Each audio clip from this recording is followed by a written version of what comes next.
เลยมาพิลาเลยมาพิสาวสวรรค์เนี่ยเราการจะได้ทั้งจุไฟทั้งเปลือกเราเฮ็ดเต็มทีเลยนะเนาะไปสวรรค์นะได้เลย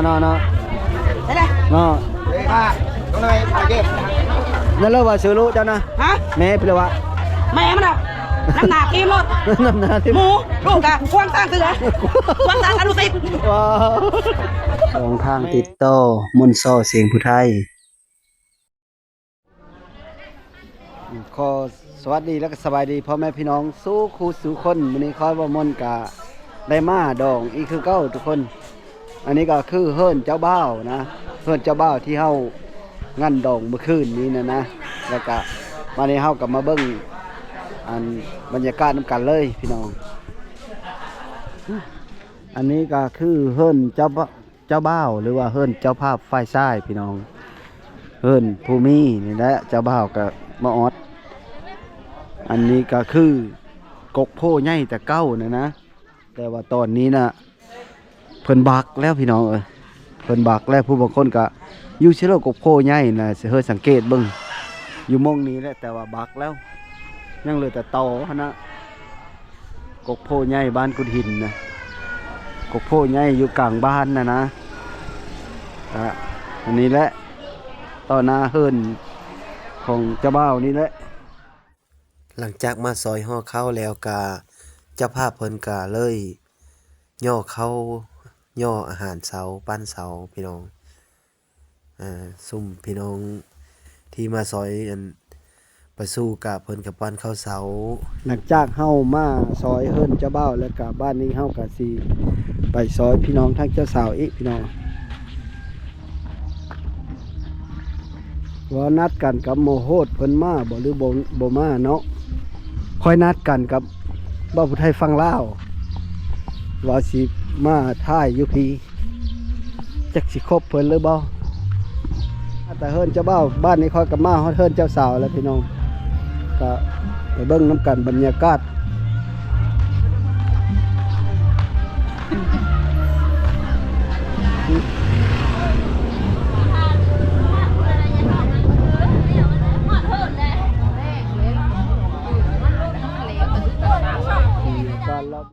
มาฮอนนี่กับบทสามารถสิใช้เสียงสดได้พี่น้องเพราะว่าเพิ่นนั้น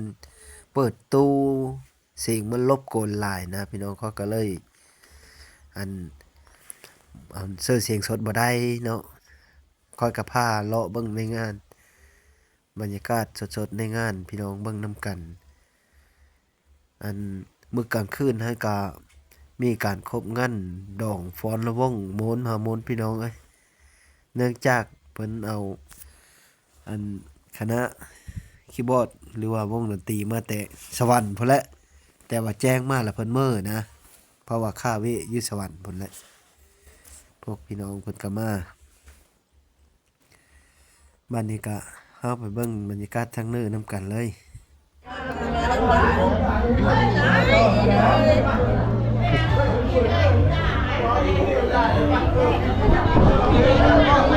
กำลังเว้าฮิตเว้าคล้องพี่น้องยังบ่ทัน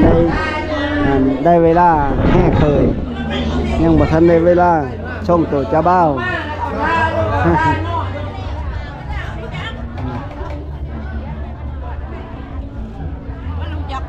เป็นคะแนนแมโครอีกคือเก้าพี่น้องว้าวตัวเก่านะตัวเสื้อแจ้วลายแต่น้องเอาต้นหัวขี่ออกควัน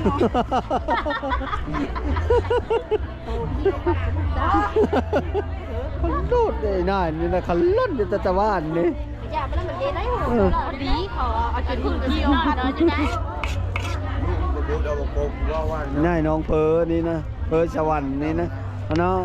เราเฮ็ดนะนะไทยสวรรค์เด้อโป่งไทยสวรรค์นะโอ้เบิร์ดที่เหลือมันนี่นะน้ำปลายาวบีมันจะเนาะใส่หมดอีบริหารแล้ววะได้บ่จัดไปมาสองจองมีบ่สองจองเล่าแค้นเจอเล่าแค้นเจอเล่ไปนี่รถ เออ เด็กเขาโดนหน้ามาโดนเห็น จะอบ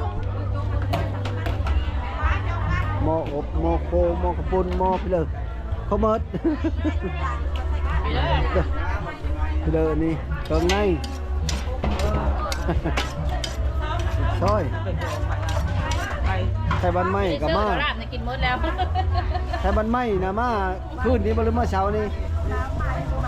มันไม่มาว่างไหนนี่แต่ก็ฮอดเนาะ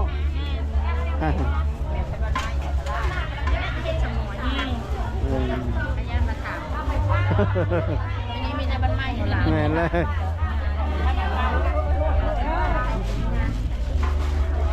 ล้างมาไอ้ผมก็มือก่อนไปเมฆล้างมา ใส่โคบ่ใส่โค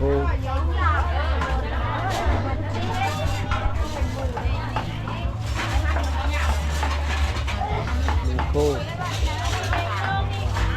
ซอยกันคนละไม้ละมือจัดไปจัดไปไทยสวรรค์ย้องเด้เสื้อเบิดเลย ได้ โบ เขาถามว่าเขาเข้มแทงเฮ็ดเข้มไม่อยากให้กินบอกเขาว่าตาย จัดไปแตงโน่ได้หมดถงบ่ เบิร์ด เปิดเนาะ อันนี้ใจเขาอยากใส่มันโรงงานมันปลูก ว้าจะใส่หมดโรงงาน ป่ะ ลึกจะได้ไผ่สวรรค์เพชรนี่นะชิมเลยให้มันลอยลอยลอยลอยทานแบบเข้มเลย พอเลยพอเลย อย่าว่าได้หลายซ้ำนี้ก็ยังเข้มนะนะ เข้มพอดีเลยเพื่อยูใส่เข่า คันมันเข้มกับคันมันเข้มกับมาอีกถงหนึง ไอยีโนโมโตะน่ะนะเจออีกถงหนึงคันมันเข้ม ยังไหมครับ ย่างไปเลยวะ ยังโคหมู มันโคหมู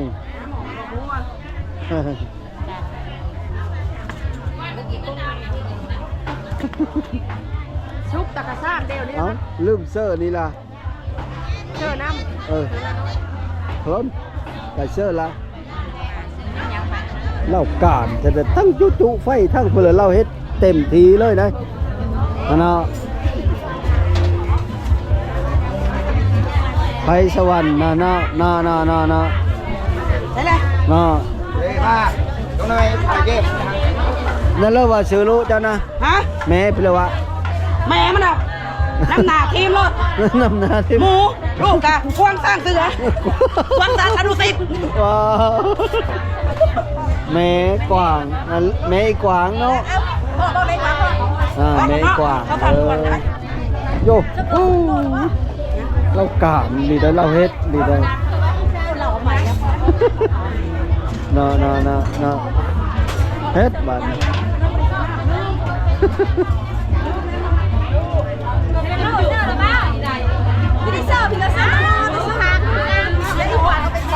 กวางช้างเชื่อวาลุเพิ่นนะ เชื่อตะมอที่เชื่อ กุ้งบัด เราเด้อนะข้าเท้านะโอยโลกนะ ขนมน้ำตาล แม่โคตรไล่มาไล่ ลึกแต่ละเดินเมกวางบ่เฮ็ดบัดนี้ เป็นนัวเนี่ยให้น้อยพี่น้องเป็นนัวอยู่ไสพี่น้อง กะล คง ำบาดกะลำให้ได้พี่น้อง ปากกระลับนี้บัดนี้ บาดกะลำให้ได้ ไผสวรรค์กระล้นแล้วโอ้เซอร์แล้วเป็นโนเซอร์แล้วใส่แล้วเป็นโนใส่แล้ว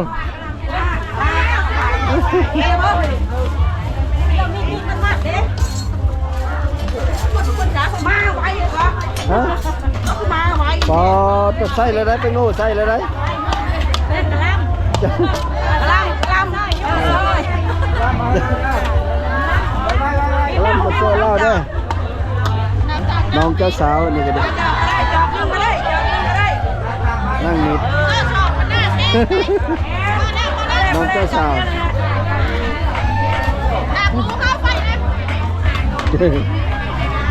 โคลนนี้ได้ตอนนั้นมาตึม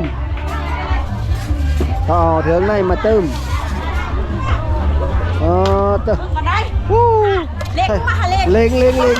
บทท่านใจไทยสวรรค์ ไม่อยู่ฮักนี่ คนละวงกับไว้เฮ็ดเพื่อกับไว้ ไป แหมไทยสวรรค์บัดซื้อลูกบัดกว้างสิงช้างบ่เราล้นไปแล้วกันนะล้นน้ำล้นเราล้นไปแล้ว โอ้ยเอ็นใจกูยังไม่เก็บเลย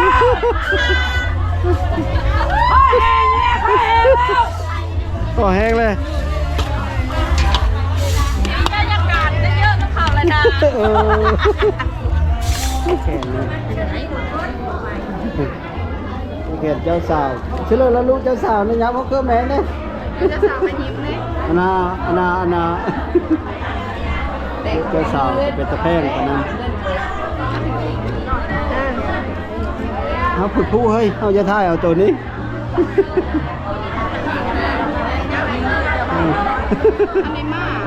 เอามันเลยยืนผู้นี่ต้องเป็นโพงมาเลยเป็นโพงมาเลยตอนนี้ก็กำลังได้เวลาผู้แข่งพี่น้องผู้แข่งเจ้าสาวเนื่องจากเอากันมาได้หลายปีนะจนได้ลูก2 คนแล้วพี่น้องก็เลยสกาฮอดมืองามย่ำดีเดี๋ยวนี้แล้วก็เลยแต่งดองมื้อนี้ก็เลยได้ลูกสาวใหญ่แล้วนะลูกสาวเพิ่นก็ดี เจ้ามาทำมาคุยเลยที่2นี่กับป้าผู้แข่งก็สั่งมาฮะพันโทไม่พันได้นี่คนมากกับสวรรค์นาโอ้เป็นตะแพงมีทั้งลูกทั้งแม่เป็นตะแพงแล้วงามเลย เอมี่ปากแข็งแรงสร้างลูก งามน้อยเนาะงามมาลีเดกอง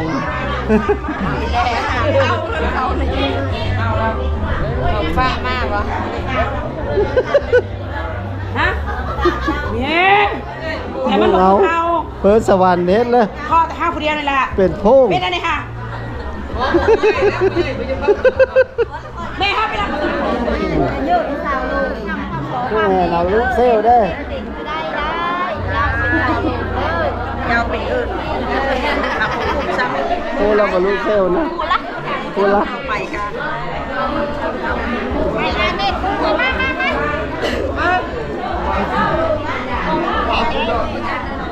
จะว่าจะจ้อย เพื่อจ้อย แมนละ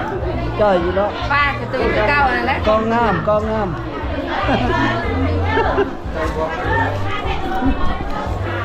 ไอ้บูเป็นกระแพง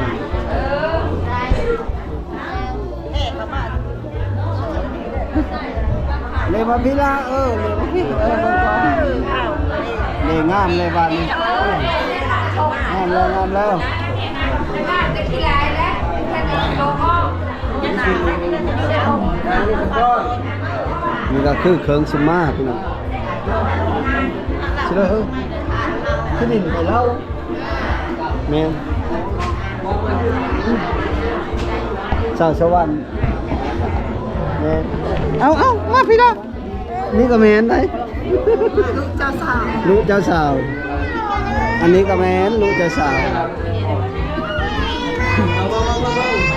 นี่ก็คือลูกสาวนายพันธุ์และพี่น้องเลยน้องเป็นอะไรวะชื่อนั่นเลยบูบูเนาะสาวสวรรค์ลูกสาวนายพันธุ์พี่น้องแม่นะ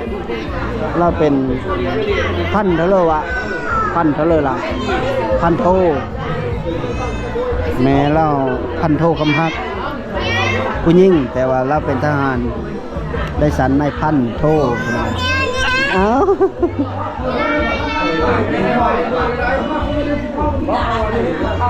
นะก็เอ้ยเจ้าสาวน้องเจ้าสาว เจ้าสาว น้อง เจ้าสาวยังถ่ายพี่อ้อ ขายไม่ออกวันนั้น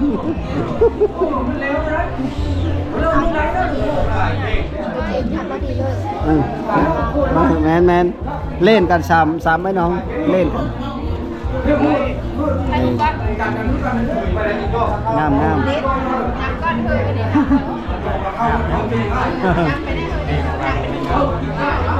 ้อยเนาะน้ำหลานทองหวานเขาได้มากแล้หวานผู้แก่เลยเบิ่นนี่อะไรลายทั้งของข้อทั้งเลยได้ไหม ไปนำไปตู้เย็น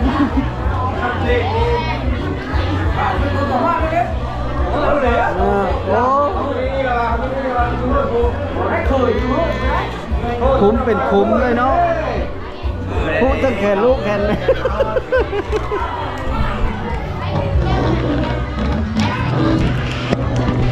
โอ้พูดละพูดอะไร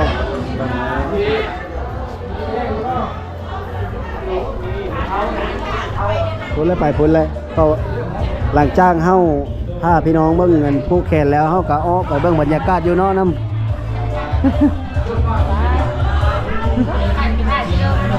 พอดีอ้อมากก็เห็นเพิ่นย่อผ้าเข้าแล้วพี่น้องย่อผ้าเข้าแล้วได้เวลาอาหารเพลงแล้วย่อผ้าเข้าเลย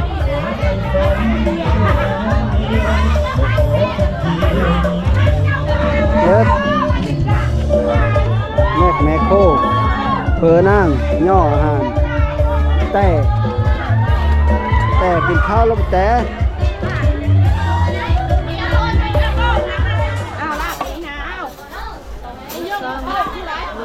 กำลังตักกำลังย่อผ้าเขา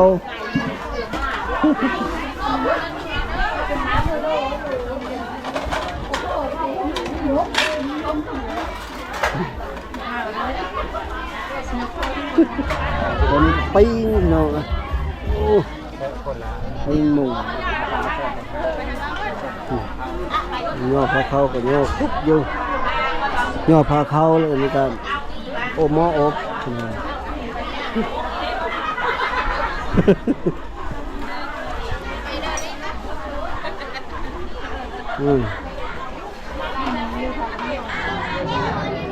หลังจ้างเฮาเลาะไปเลาะมากก็ได้เวลากินข้าวแล้วบ้านนี่กับพี่น้องก็ได้เบ้าผู้ไทยฟังเล่าเพิ่นมานำมาเด้อกินข้าวเดียวแมนกินข้าวน้ำเดียวนะโต๊ะกินข้าวน้ำเดียวโต๊ะ กินข้าวน้ำเดียวกินแล้วเปล่าเลยนี่แหละเขากินกับพี่น้องมีแก้วแล้วก็มีอบโง่แล้วก็ลาบผักกระเดานะตอนนี้ก็ได้เวลาแห่เคยแล้วพี่น้องเอ้ยตู่เงินปูตู่ทองหนึ่งด้านสองด้านสามด้านกระปดไปด้านหนึ่งประตูเงินประตูคำมาทำกับคุณ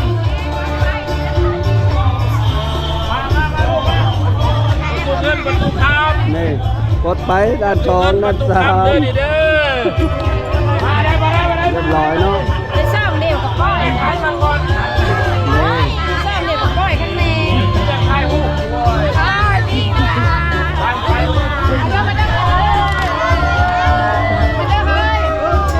แม่เราเคยมาแล้ว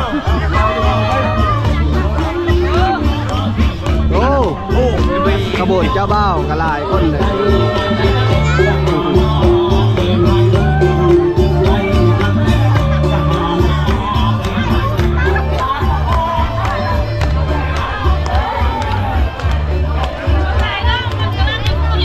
ขบวนเจ้าบ่าวกับมาฮอดที่เรียบร้อยพี่น้องเอาคนลุกกันอยู่ คนลุกกันอยู่พี่น้องไปเบิ่งหลังจากเพิ่นแห่มาเพิ่นสิไปนั่งยูทูบอยู่นั่นสะก้อนไม่ได้แมนเฮาเฮิร์นเลยเด้น้อง เอาไปบ้านด้วย แม่งโซ เย็นทำเลยเย็นทำเลยตาเอาเป็นดองกันไหมเจ้าจะภาพไปยิ่งขอจะภาพไปใช่เนาะเอาวันนี้ก็ได้มามอบจอดถึงแล้วภาษาประเทศเคยมาแต่บ้านเหนือมาบ้านใต้มีแต่ความสุขกายสบายใจความดีความเจริญมาสั่งก็ได้แค่เขาโอ้สมัยเลยใช้เหล่าเขาจะมาได้มาหาสุดเดี๋ยวเขาเราไม่ได้ใช่พี่ครับกองมาเขา ที่12ห้อง14ที่ห้องเทียมมันจะปะเวลา กำลังเย็นกำลังเย็น เขาสิครับ กำลังเย็นกำลังเย็นกำลังเย็น หรือพอหอดจอดถึงมาสนอกปฏิเสธมอบที่ให้ไม่ทั้งทั้งเจ้าลูกตาเลยว่าทานครับอันตู้เมื่อคืนนี้เขาเจ้าเมื่อคนนี้ ดีแล้วอะไรเป็นน้ำมันนะไม่มันอายจะได้ทุกคนเลยเป็นน้ำมาหลังจากเฮาแห่เคยมาแล้วกะบ้านนี้ก็ได้เวลาสุ่มมาเขาแก้ลุงตาพี่น้องธรรมดาแล้วมีเดียวมดราชกรมันได้โคตรบัดสุ่มมามีไว้ยังเพื่อเป็นหลักฐาน สุ่มมาได้บ้านนี้เซลรอแถเนาะ ทอดเมืองไทยบ่ดีเลย โคตรกันเลย ให้น้องพูดนำเด้อเชียว โอเคโอ้ลูก แก้วมาไม่ได้นะ กำลังสมมาโอเคลุงตายนางยี่ได้พาม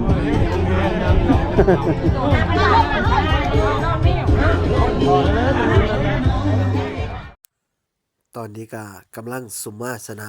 และกมอนสุมาลุงสิพันธ์เพิ่นพัดยันเน็บเงินไว้ยุสนะฮันโอ้ยเชื่อมันเธอได้วะมันเอาชนะอ้อแล้วมาถือเงินไปน้ำ ก็เลยป้อนเชอเตอร์ขันพุ่นพี่น้องแล้วก็เฮอพรแกลูกแกหลานและเขาเป็นครูโฮโปเม่หังมีล้ำโรยแหละประมาณนี้แหละพี่น้องแล้วก็ดื่มถวายพรพร้อมถือว่าเป็นฮีดผู้ไทยสุมมาลุงตาเจ้าโคตรทางปู่ทางยาว่าอะไรกันดิ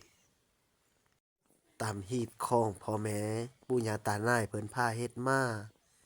หนมอนหนชนะอ้อมาสุมมาคนที่มาโฮมในงานน้องฝ่ายผู้ชายนะฝ่ายเจ้าบ่าวพี่น้องจนว่าได้เกือบว่าคู่คนพุ่นแหละหลังจากไปเหลียวมาไปเห็นน้องท่องสุกหรือว่าท่องสุกลูกสาวของเจ้าสาวนั่นแหละลูกสาวของเพิ่นลูกสาวกับมันเจ้าบ่าวนี่แหละพี่น้องเพราะว่าเพิ่นเอากันมาได้หลายปีแล้วลูกสาวได้ซ้ำนี้นะครับแล้วก็เพิ่นอุ้มหมอนช้อยแม่ เขากระพุแขนพี่ญาติพี่น้องกระพุแขนซ้ำกันกับแม่เฮาพาขวัญกับเฮานำแต่ว่าผู้น้องลาแล้วก็เลยยังนอนหลับ อันนี้ญาติพี่น้องก็พากันมาอุ้มหมอนซอยอุ้มหมอน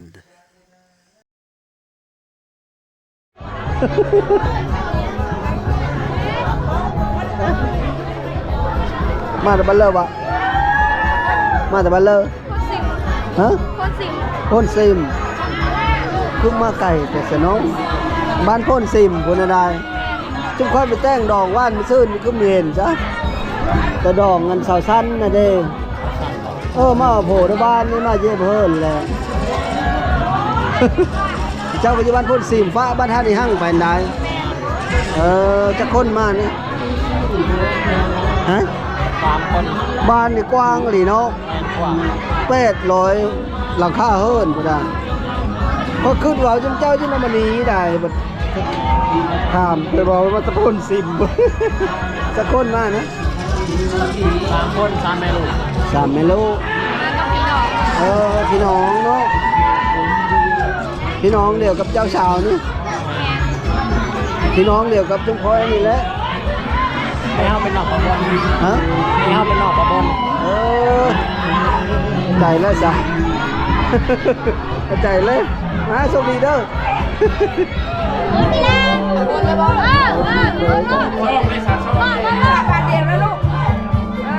คนเปลี่ยนเคยอยู่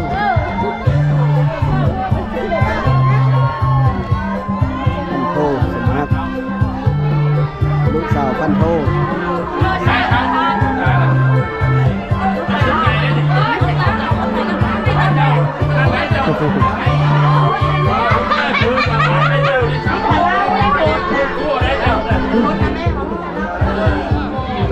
ตะดอง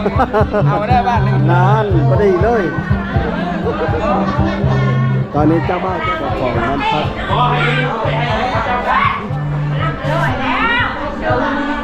หมู่นางเขากับนางสามสาววะสามสาวเนาะสี่สาว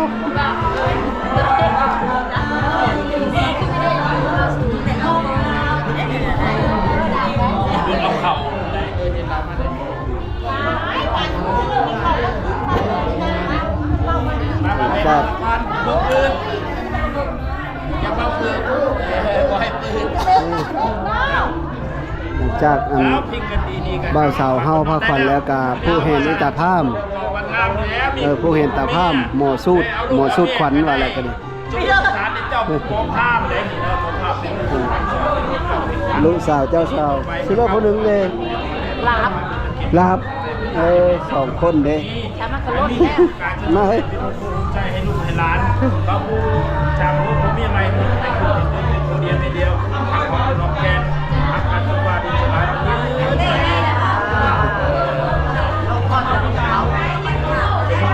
เป็นมงคลดี จากแห่เคยไปแล้วก็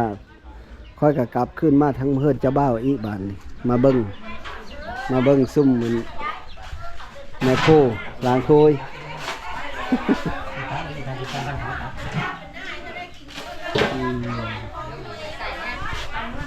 ตักกระปุนเสิร์ฟขนม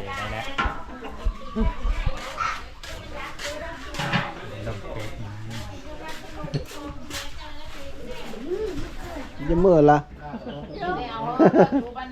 แล้วแต่ผู้ยังกระบองเนาะยังข้าผู้ใต้กระบองไปพุ่นเหมือนแล้ว เจ้าภาพทางฝ่ายซ้ายมือกิบเดี๋ยวว่าไงมาดูไม่แห้ง มีเพื่อคูดจะมีกิจเชื้อป้านี่แรกแล้ว อย่าหาเมื่อยพ่อขายแม่ ภาพบ่โหดเพิ่นมาเบิ่งเพิ่นเจ้าบ่าวนะพี่น้องก็เลยอันเห็นแล้วบาดนี้เนาะเพิ่นเจ้าบ่าวก็ดิเห็นแล้วบาดนี้กลับบ่เฮ้ย ครับแล้วบัดนี้ กลับแล้วเนาะโอเคเฮาก็สิกลับคือกันนั่นแหละ กลับลงไปเฮิรนเจ้าสาวอีกเพราะว่าเฮายังสิไปอันเอสเวซอยเขาเจ้ายังบ่แล้ว เป็นเคยได้เนาะ เด้อแม่นต้องอยู่ในหันตลอด อยู่ทหารตลอดจะเท่าแล้วพุ่นแหละ ที่เป็นเซอร์หันเซอร์นี่ โอเคไปหลังจากเงินผ้าบ้าวผู้ไทยฟังเล่าวเพิ่นมาเบิ่งเฮิรนเจ้าบ่าวค่อยกะสุดท้ายก็ขอขอบขอบใจน้ำพ่อแม่พี่น้องที่เข้ามาติดตามรับชมงานดองมื้อนี้ก็สิประมาณนี้แหละพี่น้องแล้วก็สุดท้ายก็ขอขอบใจ ขอให้อยู่ดีมีแห้งขอให้โชคเข้ามาให้ร่ำให้รวยสู้คู่สู่คนสบายดี